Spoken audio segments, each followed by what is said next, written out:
Hello and welcome to our video.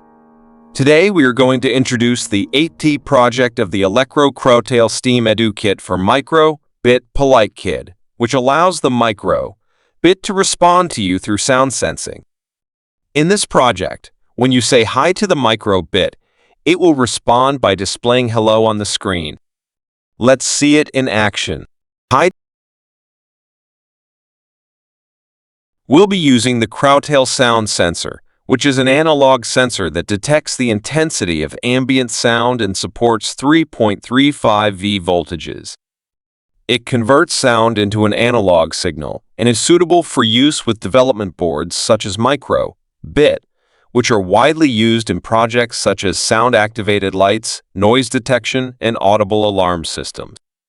The version 2.0 Microbit comes with a sound sensor, so if you use the version 2.0 Microbit, you don't need to connect the Crowtail sound sensor additionally. Next, let's write the program. Open the MakeCode for Microbit programming interface. First, add a show icon block to the on-start block to display a smiley face. Then use the forever block to let the program continuously detect the sound signal.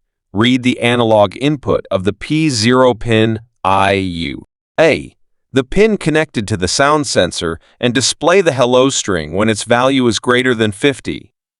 After writing the program, download it to the Microbit, and then all you have to do is say hi to it, and the Microbit will respond with hello. Hi. The task of this project is to detect the strength of the sound. You can use a sound sensor to measure your voice. The louder the sound, the more the LEDs on the Microbit light up. That's all for today's project. I hope you have understood how sound detection and display works. Next time, we will continue to explore more interesting Microbit projects. If you liked this video, don't forget to like and follow us. We'll see you in the next installment. Thank you.